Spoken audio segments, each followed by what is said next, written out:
too close now. Touch it. It's okay.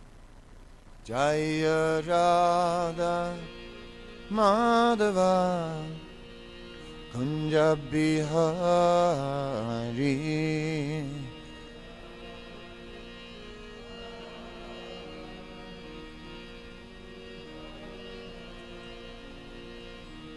Jaya Radha Madhava Kunja Bihari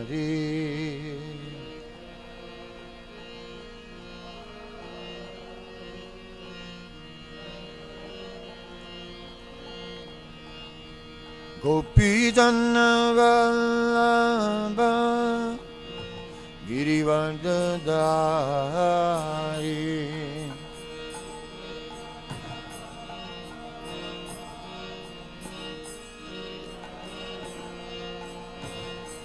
Jaya Gopi Jana Vallabha Girivardhari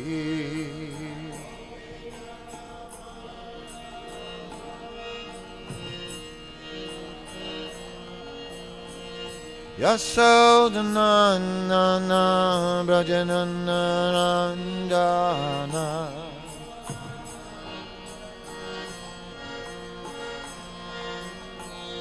Yasodhanandana Brajanana Randana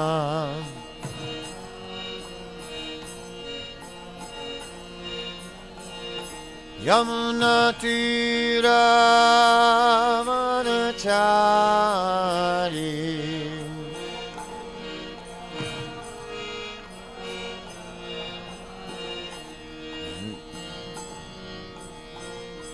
Jaya Radha Madhava Kunja Bihari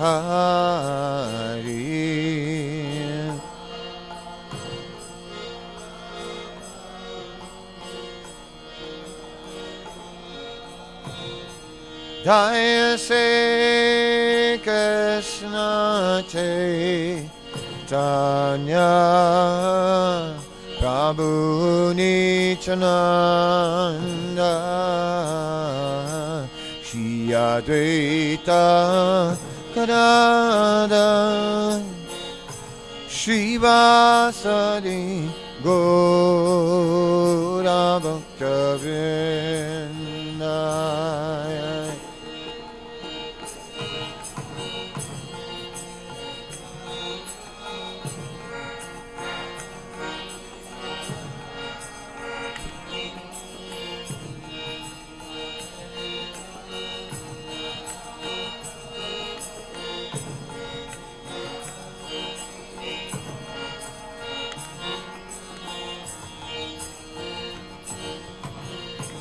Hare Krishna, Hare Krishna, Krishna Krishna, Hare Hare, Hare Rama, Hare Rama, Rama Rama, Hare Hare.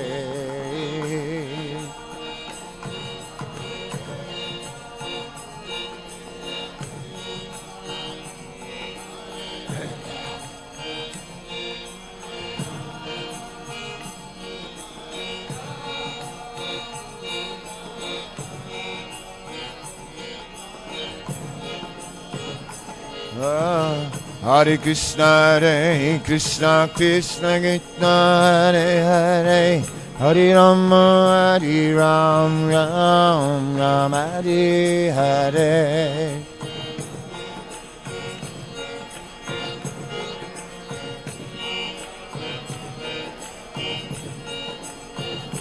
Hare Krishna, Krishna Krishna, Hare Hare, Hare Rama, Rama Rama, Hare Hare.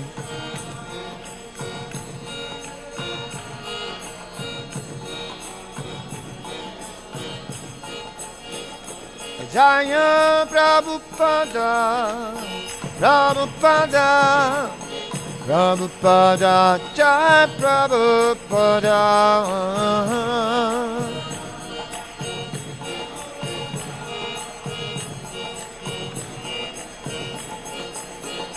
Prabhupada, Prabhupada, Prabhupada, Jaya Jaya Prabhupada.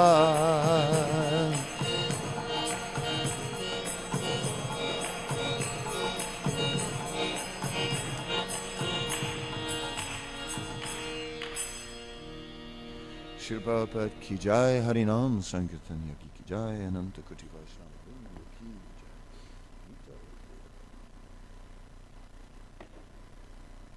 Verse number? Book little closer. Yeah, that's it. Reading from Srimad Bhagavatam, 3rd Canto, Chapter 22. The marriage of Kadamba Muni and Devahuti. Text number 19. Ato Bhayisye Samayena Sadvim Javate Jubibreya Tatmano Me Ato Dharmam Paramahansya Mukhyan Sukla Proktan Bahumanye Vimsran Ato Bhayisye Samayena Sadvim Yavate Jubibriyat Atmano Me Ato Dharman Paramahamsa Mukhyan Sukla Proktan Bahumanye Vimsran Ato Bhayisye Samayena Sadvim Yavate Jubribhyatatmanam Me Ato Dharman Paramahansya Mukhyan Sukla Proktan Bahumanye Vimsran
Ataha, therefore, bhayisye, I shall accept, samayena, on the conditions, sadvin, the chaste girl, javat, until, tejaha, semen, birbriyat, may bear, atmanaha, from my body, me, my, attaha, thereafter, dharman, the duties, paramahams mukhyan, of the best of the Paramahamsas, Sukla Proktan, spoken by Lord Vishnu, Bahu, much, Manye, I shall consider, Avihimsran, free from envy. Translation. Therefore, I shall accept this chaste girl as my wife, on the condition that after she bears semen from my body, I shall accept the life of devotional service, accepted by the most perfect human beings. That process was described by Lord Vishnu. It is free from envy. Purport. Kadamba Muni expressed his desire for a beautiful wife to Emperor Swayambhuva and accepted the emperor's daughter for marriage. Kadamba Muni was in the hermitage, practicing complete celibacy as a brahmachari, and though he had the desire to marry, he did not want to be a householder for the whole span of his life, because he was conversant with the Vedic principles of human life. According to the Vedic principles, the first part of life should be utilized in brahmacharya for the development of character and spiritual qualities. In the next part of life, one may accept a wife and beget children, but one should not beget children like cats and dogs. Kadamba Muni desired to beget a child who would be a ray of the Supreme Personality of Godhead. One should beget a child who can perform the duties of Vishnu. Otherwise there is no need to produce children. There are two kinds of children born of good fathers. One is educated in Krishna consciousness, so that he can be delivered from the clutches of Maya in that very life, and the other is a ray of the Supreme Personality of Godhead and teaches the world the ultimate goal of life. As will be described in later chapters, Kadamba Muni begot such a child, Kapila, the incarnation of the Personality of Godhead, who enunciated the philosophy of Sankhya. Great householders pray to God to send his representative so that there may be an auspicious movement in human society. This is one reason to beget a child.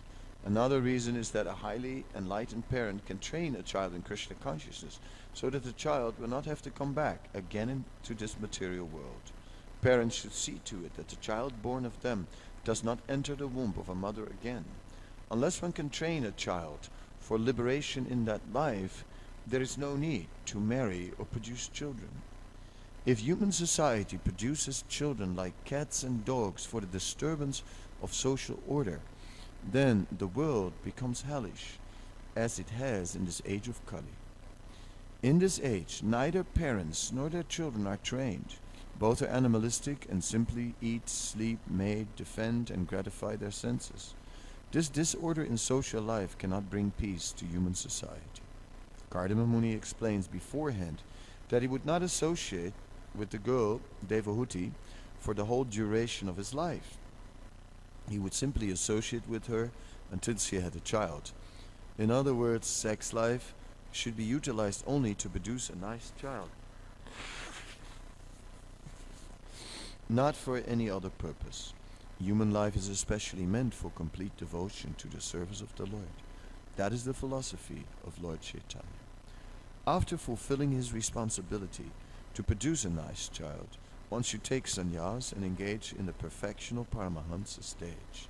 Paramahamsa refers to the most highly elevated perfectional stage of life. There are 4 stages within sannyas life, and Paramahamsa is the highest order. The Srimad Bhagavatam is called the Paramahansa Samhita, the treatise for the highest class of human beings. The Paramahansa is free from envy. In other stages, even in the householder state of life, there is competition and envy. But since the activities of the human being in the Paramahansa stage are completely engaged in Krishna consciousness or devotional service, there's no scope for envy. In the same order as Kadamba Muni, about 100 years ago, Thakur Bhaktivinoda also wanted to beget a child who could preach the philosophy and teachings of Lord Chaitanya to the fullest extent. By his prayers to the Lord, he had as his child Bhaktisiddhanta Saraswati Goswami Maharaj, who at the present moment is preaching the philosophy of Lord Chaitanya throughout the entire world through his bona fide disciples.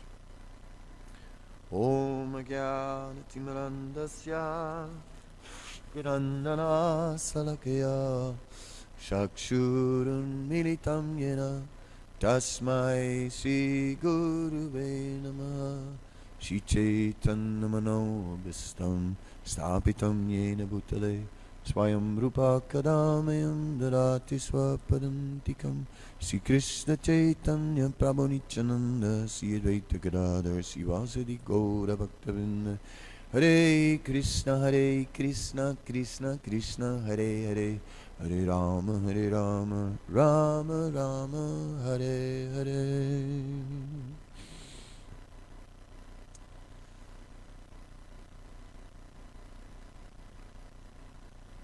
Kadamba Muni was certainly attracted to the beauty of Devahuti, and it is very interesting how we see the power of the beauty of women, and how much that can control the minds of men. We can think of a few examples. One example would be Kaikeyi and Lord Ramachandra, and how Lord Ramachandra was seeing Kaikeyi not only as very beautiful, not only that, he saw Kaikeyi as a very noble personality, because that beauty seemed to indicate that she was like a very exalted celestial being. And so he was thinking, and therefore when Kaikeyi was suddenly asking for Ram to be banned and all that, it was so out of character. The king was just totally overwhelmed. So it's interesting how the beauty of women can conquer the mind of man and create an impression that she is some sort of being which is way beyond what she actually is.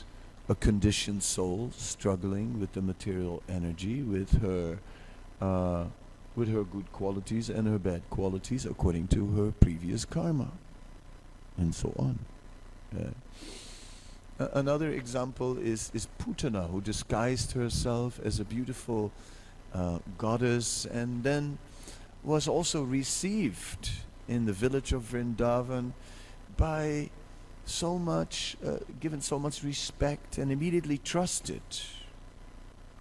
She was trusted because she was so beautiful, so celestial. Immediately there was trust. So it is very interesting to see the dynamics of that beauty. So we take it that Kadamba Muni was certainly not just enamored by the external beauty of Devahuti, but also seeing her as a very noble and a personality of very good character. Now,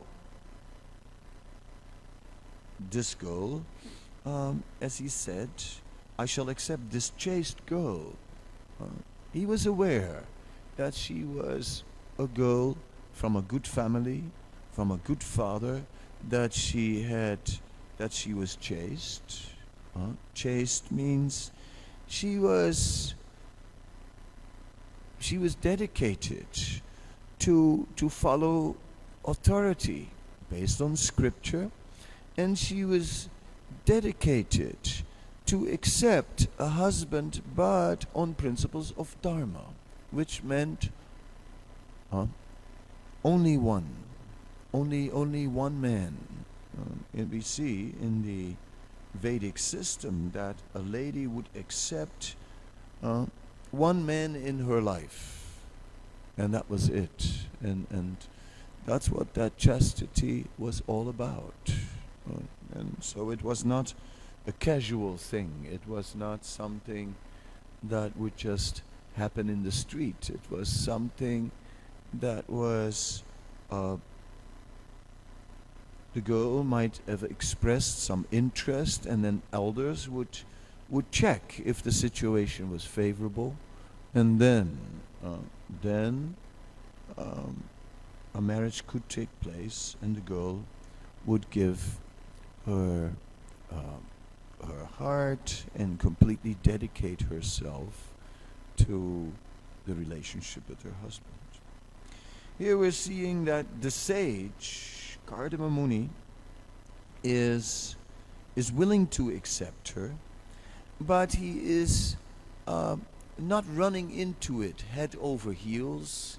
He is not just overtaken by feeling. He remains thoughtful, because he has practiced brahmacharya for a long time, and other austerities, and as a result, the sage is thoroughly situated in the mode of goodness.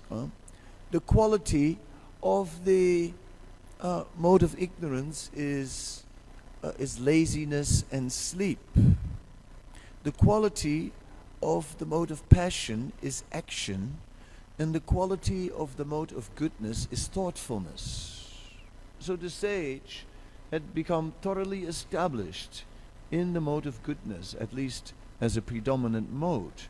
And although he was still afflicted by some passion and therefore desiring to get married and to have a beautiful wife, however, he was at the same time sufficiently situated in the mode of goodness to be thoughtful in the matter.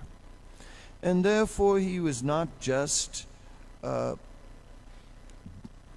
jumping into the well of Grihastha life. If I may paint the metaphor, the Grihastha ashram is sometimes compared to a deep, dark well. And there are different ways to go into the well. One way in the hell is to plunge headlong, face down, and just, go straight to the bottom. Right? Or usually there are also some steps in a well for maintenance, right? It's not necessary to go to the bottom, actually. It's not required.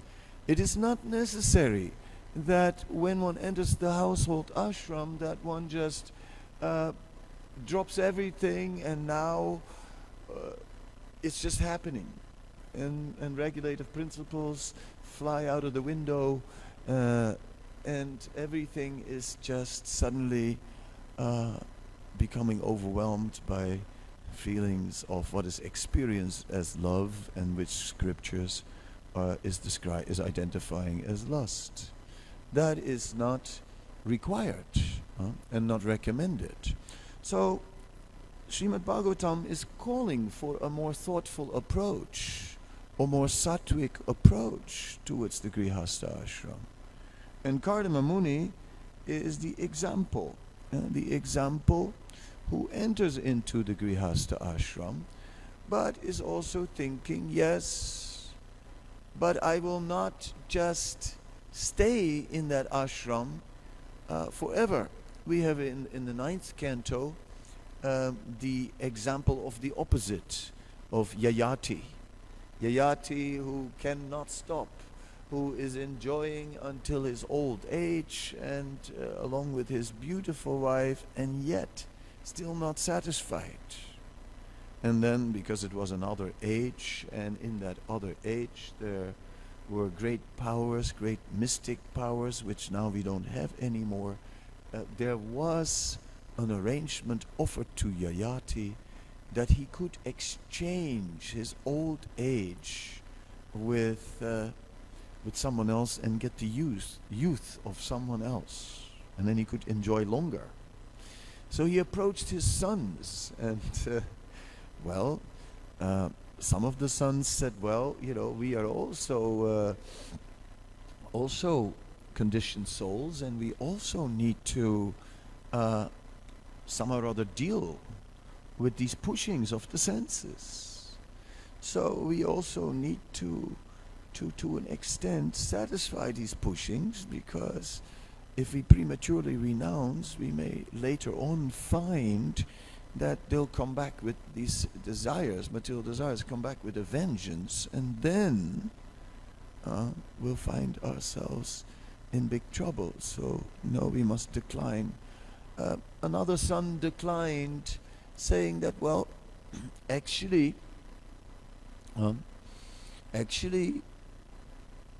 I need to utilize this human form of life to cultivate self-realization. And that is also not so easy. That may take some time. So therefore, I need my youth now to prepare for this, on this journey of self-realization. And again, another son was prepared to make the exchange. Anyway, in this point of Bhagavatam, we're seeing how Yayati, the second time, is still not, he becomes old again, and he's still not satisfied. This is the nature of striving for material desire and the fulfillment of material desires. It's not that at one point we'll ever become exhausted. And at the time of Srila Prabhupada's preaching, it was a time when the 60s and 70s, and there was a whole generation of young people who at least externally showed some interest in spirituality. So there were many yogis and teachers, gurus, so-called gurus, coming from India to teach. And one of them was teaching the philosophy that one should engage in sense gratification. One should engage in sense gratification until one becomes exhausted.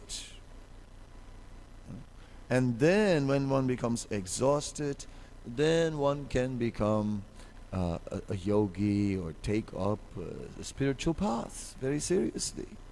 He presented that philosophy. And Prabhupada said, in response to that, he said, if that philosophy would be true, then the pigs, the hogs, would be the biggest yogis, because they live a life of complete indulgence. But that is not the case. So indulgence in sense gratification will not minimize the desire for sense gratification. Rather, it is like fuel added to fire. And by that engagement in sense gratification, only the material desires will increase. Therefore, if we merely enter the Grihastha ashram based on a desire of sense gratification without cultivation of the spiritual path, it is not considered very useful. There has to be sansiddhir haritosanam. There has to be that element of connecting in devotional service to the Supreme Lord to make the Grihastha ashram successful. Therefore, yes, regulated sex life, kamusmi bharatarsabha, dharma viruddha bhuttisu kamusmi bharatarsabha, sexual activities according to religious principles. And these religious principles then are further outlined in the Dharma Shastra. In the Manu Samhita, we find elaborate description of how to conduct in that religious sexual activity. And it is recommended to engage once a month when the lady is at a fertile point according to the monthly cycle, and then there is odd days and even days, auspicious times, inauspicious times, and all with the objective of engaging in sexual activities to attract a proper child.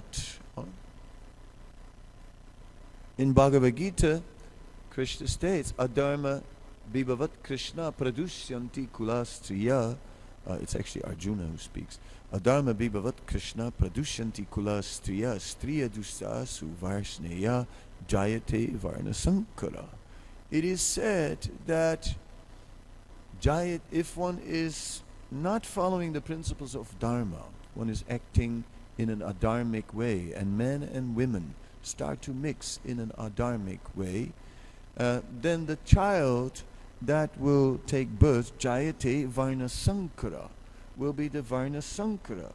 It is said that Lord Shiva is giving shelter to living beings in the mode of ignorance. Ghostly creatures and other things are mentioned, like hobgoblins and whatever. And whatever all these creatures are. So it is said that if one engages in illicit sex, then one is attracting one of those living beings. And here is the little darling who previously was a ghostly creature. So certainly, and that Varna Sankara will degrade. That class of men will not follow any principles of Dharma and will degrade society at large. Kadamba Muni was fully aware of these principles. He had sufficient knowledge. He had cultivated sufficient knowledge to understand what to do. And not only did he understand that it was better not to stay in household life until the end of life, but he also understood that it was required to engage in devotional service. Therefore I'll accept this chaste girl as my wife on the condition that after she bears semen from my body, I shall accept the life of devotional service, accepted by the most perfect human beings. And that is, of course, the essence of life. And whatever we do, whatever is favorable for that devotional service, anukulyasya sankalpa pratikulyasya varjanam, whatever is favorable and whatever is unfavorable, we will accept. Varna ashram is meant to support devotional service. That is the purpose of it. So, therefore, being a brahmachari is not the goal of life. Being a brahmachari is nice, because being a brahmachari will allow one to get less involved with the material energy, and it will allow more time for cultivation of spiritual knowledge. So therefore being a brahmachari is favorable. But that is still not good enough. We also hear, yes, yasti bhakti bhagavatira kinchana sarvir kanes tat samasate sura harava bhakta shokuto mahatguna manoratina sati dhavato bahi, that one may cultivate the mode of goodness, as one can do through Varna ashram, and one may develop all the good qualities of the demigods, but one cannot remain there. One cannot remain there in that position of the mode of goodness. Manoratina sati dhavato bahi, because the chariot of the mind will again take us away from there. Only when we engage in devotional service, only when we engage in devotional service can we actually control the chariot of the mind. So just cultivating the mode of goodness via Varna ashram is not very beneficial. And therefore, just when the focus is on being a brahmachari, that in itself is also not the main thing. Sometimes we think, yes, I'd rather be a brahmachari because I don't want the headache of being a householder. And so many complications, so much responsibility, so many things to look after, so much distraction and difficult in the midst of all that, to still focus on Krishna. Definitely. Therefore, I decided to stay a brahmachari. Yes, that is a good decision. But that's not all, because the essence is not about what ashram we've accepted. That is very secondary. The essence is about the service. How much are we getting absorbed in service? That is the transcendental platform, to be firmly fixed in devotional service and to be always engaged in devotional service, uninterrupted and unmotivated. That is the essence. And brahmacharya is only a support for that, and is only offering us more time and more energy and less preoccupation with other matters. That is the essence of it. So Kadamba Muni understood in depth what the purpose was of the Varna ashram system, and therefore he was intending to take up the renounced order.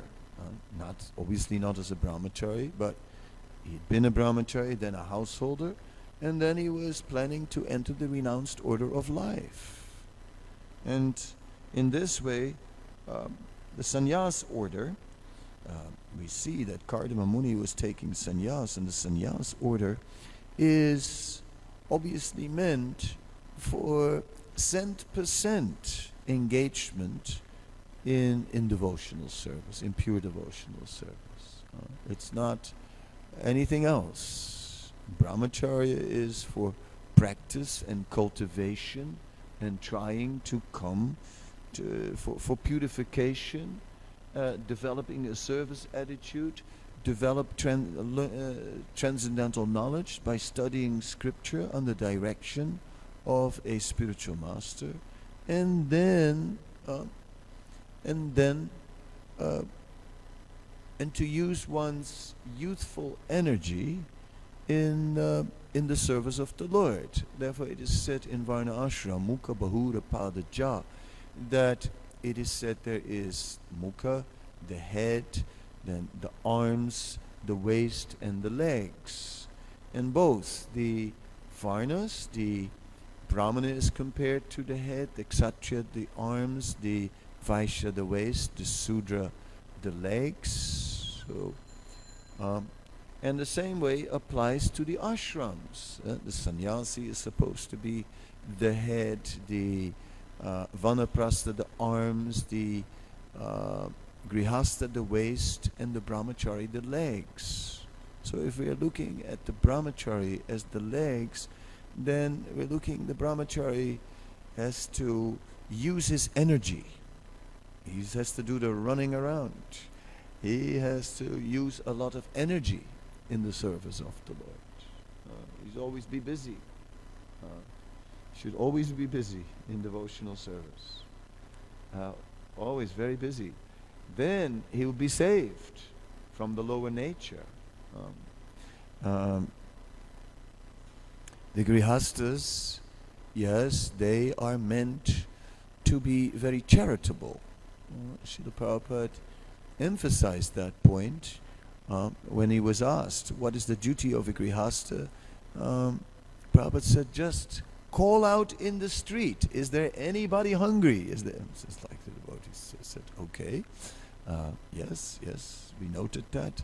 Is there anything else? Prabhupada said, no, just call out in the street. Is there anybody hungry? He was not so much ready to go in other intricacies, because he wanted to emphasize this importance of being charitable. Huh? The vanaprastha is the arms. Arms aren't particularly meant for the action. The vanaprastha is meant for the action of the Varna ashram culture, the action of performing austerity and developing renunciation, which is essential in all the ashrams. Each of the ashrams is developing renunciation and detachment. And in each of the ashram, austerity has to be performed. That is a fundamental element of human existence. When there's no austerity, then there's just uncontrolled sense gratification, and then it is just a downward spiral into sinful life. Because as we are engaging in sense enjoyment, according to religious principles, we find that it will not satisfy us fully. It will not satisfy us fully. It will still leave us unfulfilled. In the Bhagavatam we find that it is mentioned that the demigods are engaging in sexual activity along with their wives on the banks of the heavenly Alakananda. But despite all the mode of goodness that predominates in the heavenly planets, still not satisfied. Ultimately, there will be no satisfaction, no matter how one is, no fulfillment, no matter how one is engaging in sexual activities, whether illicit sex or whether in sexual activities according to religious activities, one will still not experience fulfillment. There still will be some hunger in the heart, because we're looking at fulfillment on the material plane, and it will never be found on the material plane. So ultimately, one has to detach. So the vanaprastha is going to that stage of detaching, and that means voluntarily taking the pain of cutting all kinds of attachments. Imagine one has lived with a partner, with a wife for X number of years, many, many years. So many memories together. Two lives completely intertwined, interwoven. As soon as you think, I was there in such and such year, there she was also. You know what I mean? She's like all in your memories. It is like, it's a process to thoroughly detach, to thoroughly see that yes, that is all true. Yes, we shared. Yes, we shared feelings, we shared situations, we shared understanding, we shared so many things. But then what does it mean on eternity? Two straws floating together in the river for a short while until the current separates them. One life, a few lives. You are the love of my life, right? Oh yes. No, really. The love of my life. I have never, we are soulmates, all that. Yes. And it's quite interesting. It's quite interesting. One interesting story is the story of Shah Jahan. And if I may just Shah Jahan was came in the line from Akbar, right? The rulers, the Islamic rulers in India. And somehow or other, Shah Jahan was very attached to his wife Mumtaz, very much so. There was great feelings of love between the two of them. And then Mumtaz was expecting his child. And that child, right, was Aurangzeb. And then at the time, Aurangzeb later was known for killing many. And the first person that died was his mother in childbirth, right? So Mumtaz, she died. That was just too much for Shah Jahan to digest. So it is said that Shah Jahan then built this tomb for his departed Mumtaz, which is the Taj Mahal. Now, in the original plan, it wasn't just the Taj Mahal. In Shah Jahan's plan, there was a plan to build another building like that. Exactly a replica of the Taj Mahal, but this time a black one. So there would be a white one, and there would be Mumtaz, and then a black one, and there would be placed the body of Shah Jahan after his departure. And in between the two, there would be a bridge over the Yamuna, because the Taj Mahal is on the Yamuna. Right? So there would be a bridge over the Yamuna like that, and that would be the symbol of love transcending death. Now, phew, isn't that beautiful? No, really, isn't that beautiful? Well, there is a plastic bag in your seat pocket just in case you need to use it, but leaving that for what it is now. Taking the story a little further. Yes, of course, Aurangzeb, who saw all this, he thought, like, the old man has lost it. He is spending all the money. There will be no inheritance left. So he imprisoned his father and so on, and unfortunately the second monument was never built. And what to do? Now, it may be very interesting. Let us say, possibly this love, right, that whatever that he felt in his heart, could even overcome death and could even continue after death. Great, but can it overcome birth? Then there's another birth, and then in the womb, and then everything is forgotten. Last life, and Mumtaz also forgotten. No more remembrance of Mumtaz. Bye bye Mumtaz after all. Oh yes, that love survived death, but it wasn't going to survive the next birth. God knows where Shah Jahan is right now. But I tell you, Mumtaz is no longer part of his life. Two straws that float together, and sometimes the attachment is so great that for a few lives together, and then separated anyway by the currents of time. So this whole image of the fairy tales, and then they lived happily ever after, and the violins start playing. A broken string on the violin. I'm sorry. We sannyasis, it is our business to pop the balloons and all the false illusions of material life. So Kadamba Muni had at least the common sense, as he was entering into the Grihastha ashram, to do so carefully, and at the same time, he planned his escape route.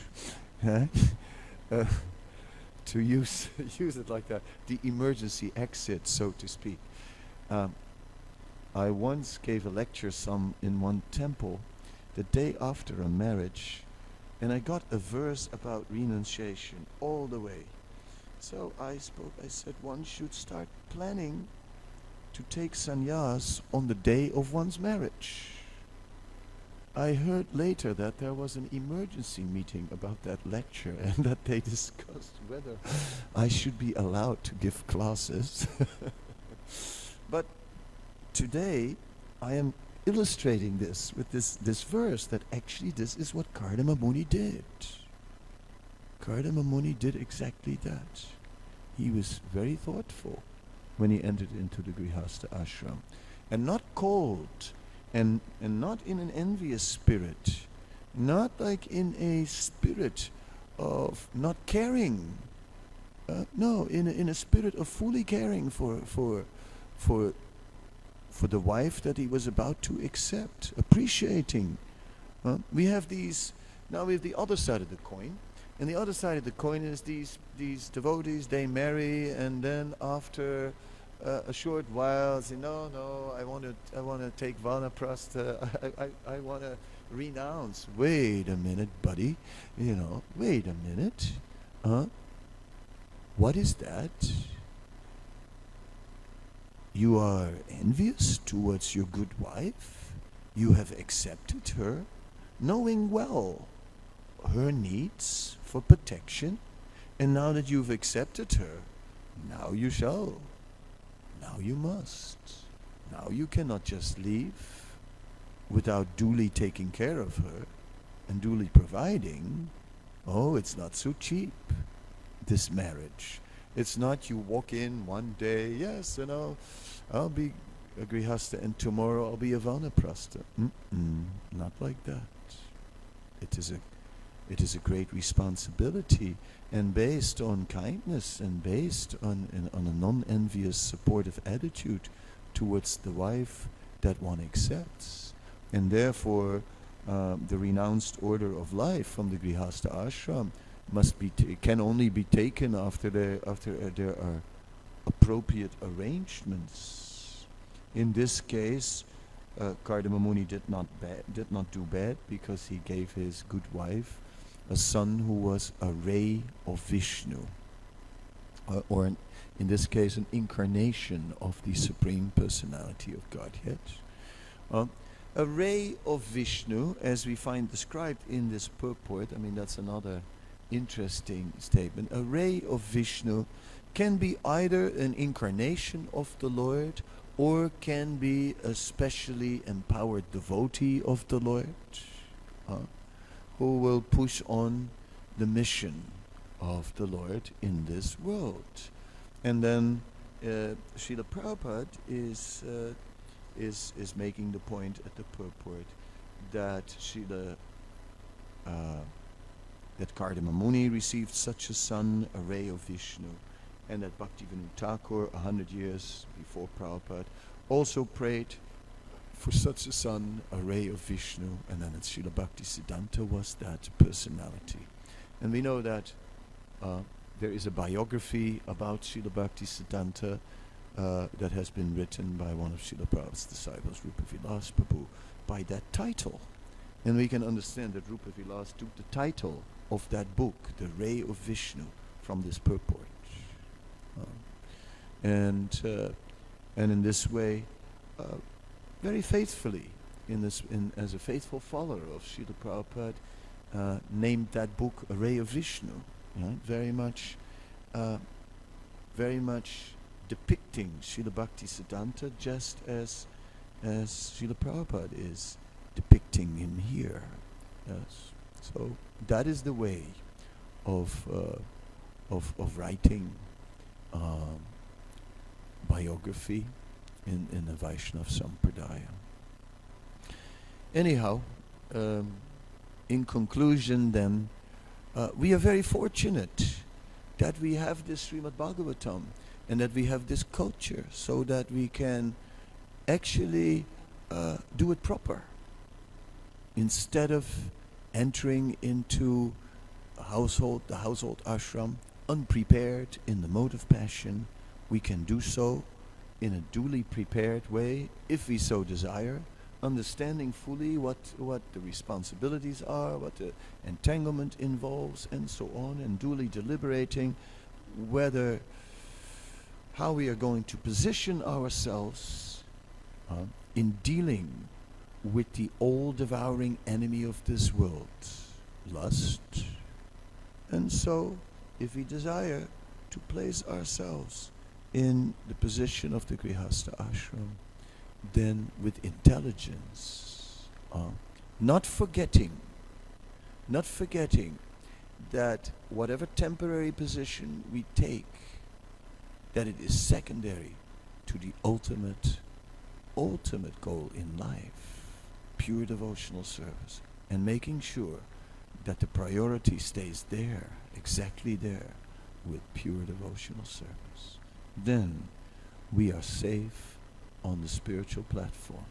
How nice is this transcendental knowledge? Thank you very much. Any comments, Maharaj? Any questions?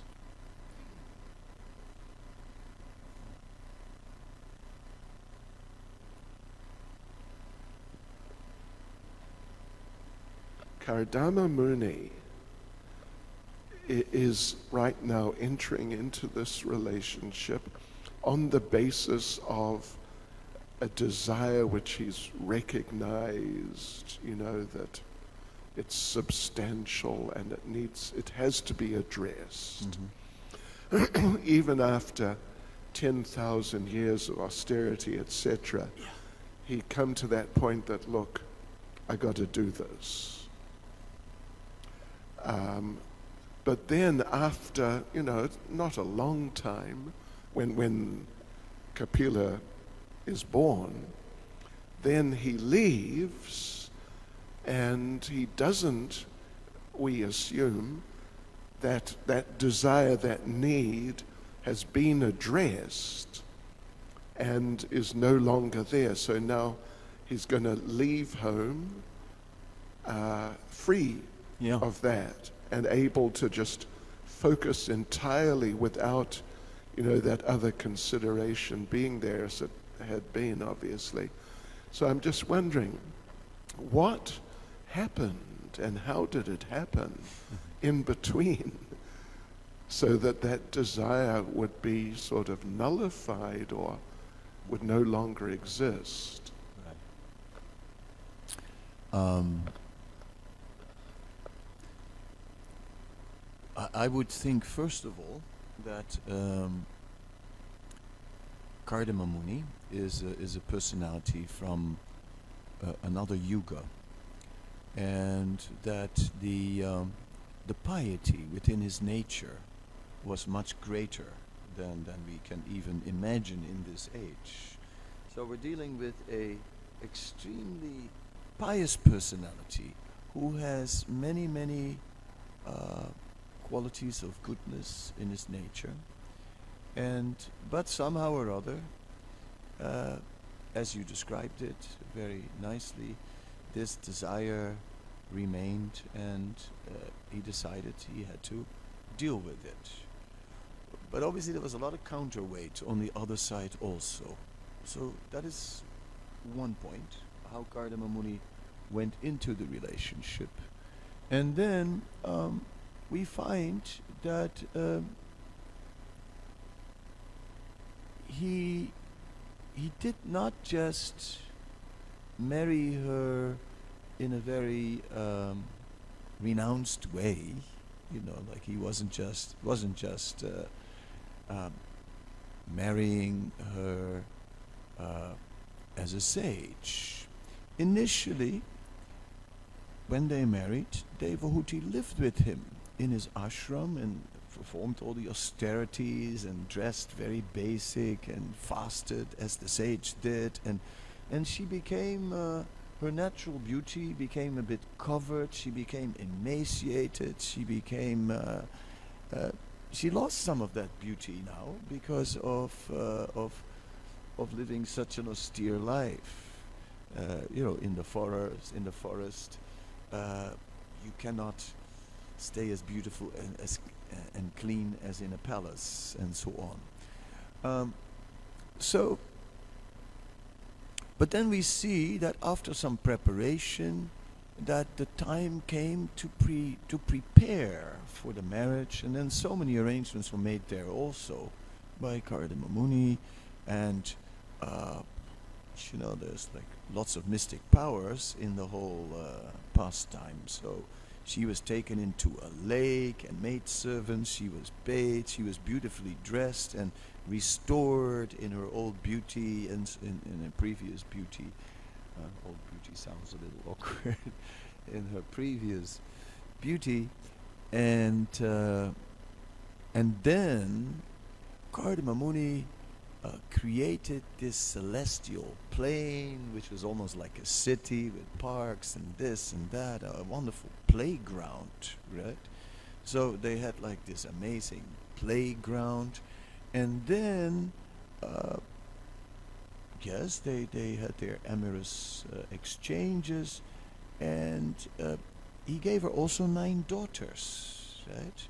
He gave her also 9 daughters and Kapila Dev as a son. So it was not just a very austere arrangement of being together and then, okay, a Garbhadana Sanskara and have the child, and okay, now his desires were satisfied. There were definitely all kinds of arrangements, very opulent arrangements. It was short, but intense enjoyment, one could say, on a practically heavenly level, right? On a level of the demigods, practically, a very exalted level of sense enjoyment. So in this way, Kardama Muni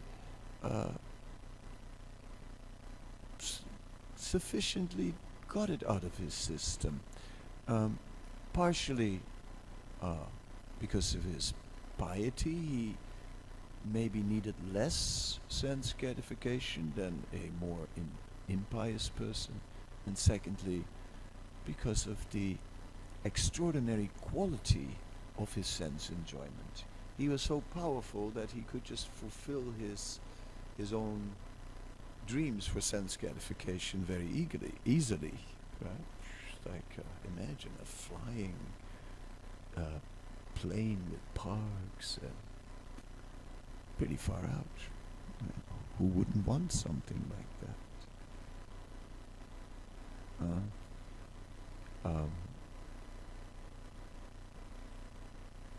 That's the only thing I could.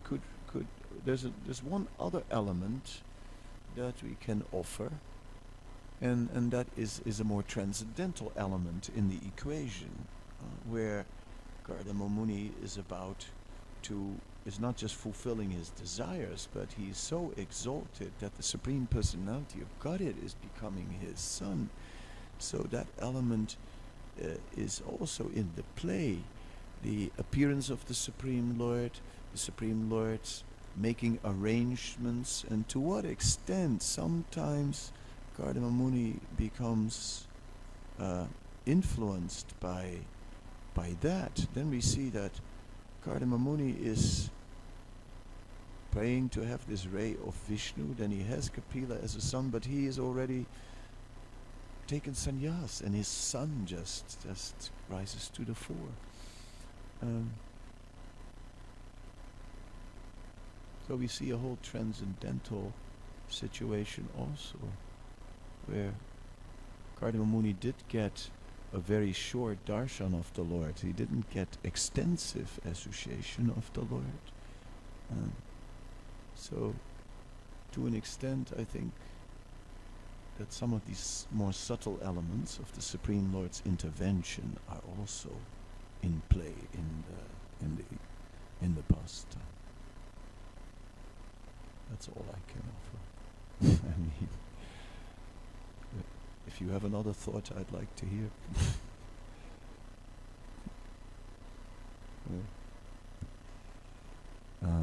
Anyone else?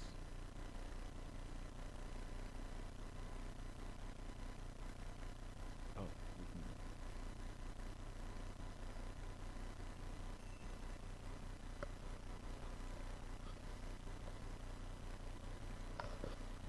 Hare Krishna. Marge, I was thinking that we can passionately throw ourselves into devotional service, but sometimes that can be used as an excuse not to deal with the internal, and therefore that engagement may not lead to full absorption, and maybe a level of introspection is needed. Is this true, or is this just a lack of faith in devotional service? I think that all of us are on a long journey through the material world, and that all of us have developed a particular state of consciousness now after many, many lives of associating with the material energy. And accordingly, we all find ourselves in a different situation. And some situations may be more favorable for a renounced position. Some states of consciousness that we have acquired over many lives may be more favorable for a renounced position. And there may be less need for dealing with the internal than other individuals who have an other state of consciousness. So maybe we have brought with us something from previous life that may have accumulated to a point where we have a lot of need to deal with the internal, and there's a lot of internal turbulence and a lot of strong internal pushings, and we just have to deal with that, whereas someone else may not be so much affected by that. So when we say dealing with the internal, how much internal turbulence is there? That is the question. If the turbulence is getting serious, right, and you're just shaking in your seat, and you just basically, it gets hard to chant Hare Krishna, it gets hard to think about devotional service, it gets hard to do anything. There's no more enthusiasm, there's no more energy to apply ourselves to devotional service. Then it may come to the state where, as Maharaj mentioned, this is something I have to deal with, then it becomes something we have to deal with. But if it's not so strong, not so much turbulence, yes, there is some pushings and this, that, but it's not so terrible that then we can put it on the shelf and just carry on with devotional service and just apply ourselves wholeheartedly to devotional service. And that is the best. That is the preferred position. But if there's a lot of inner turbulence, then we will have to deal with it and maybe come to terms with it and maybe position ourselves in an ashram that accommodates that to an extent, and so on. So it really depends on the state of consciousness we have attained after so many lives in the material world, how relevant that is for an individual dealing with the internal.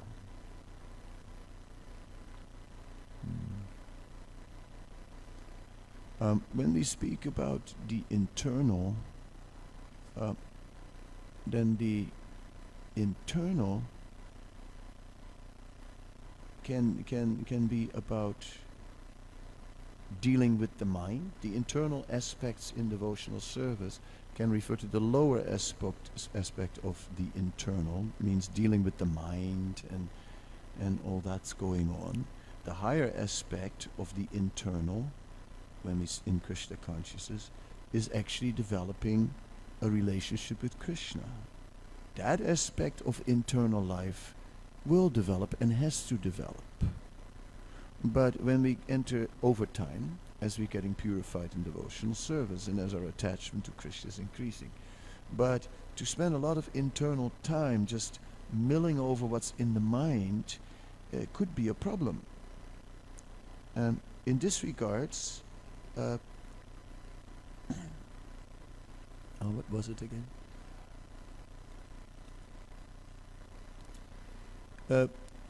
One may get many doubts. The mind, the internal. What should I do? Should I do this? Can I do that? Is this feasible? Can I do so? So the mind throws up many doubts. Trivikram Maharaj, who somehow or other I have some close relationship with, he once wrote in a notebook. And he had this notebook, and it stayed in his room, and he had this notebook with quotes and thoughts. So I was sitting there and copying, those are the days before cameras. I stayed in his room and said, wow, this is interesting. I copied it. I copied many things. And one thing he said was, when I am confronted with my doubts, then I think of my faults, and then my doubts disappear. So in other words, dwelling on these doubts, can I, shall I, should I, will I, can, must, want. See, in psychology there are three elements: can, must, want. And these three are always in some dynamic. Can, must, want. So that's what's happening there in the mind. The can, must, want. And so the doubts arise from can, must, want. And when we are so caught up in can, must, want doubts, right, we can be on what is called the mental platform. We can get off the mental platform by thinking, what are my faults? Where am I weak in my service? Where am I not applying myself properly? And as we apply ourselves properly, we'll find that the doubts start disappearing. That was Maharaj's point. And I thought it was very profound and relevant. And with that, I'll end. Thank you very much, Srila Prabhupada.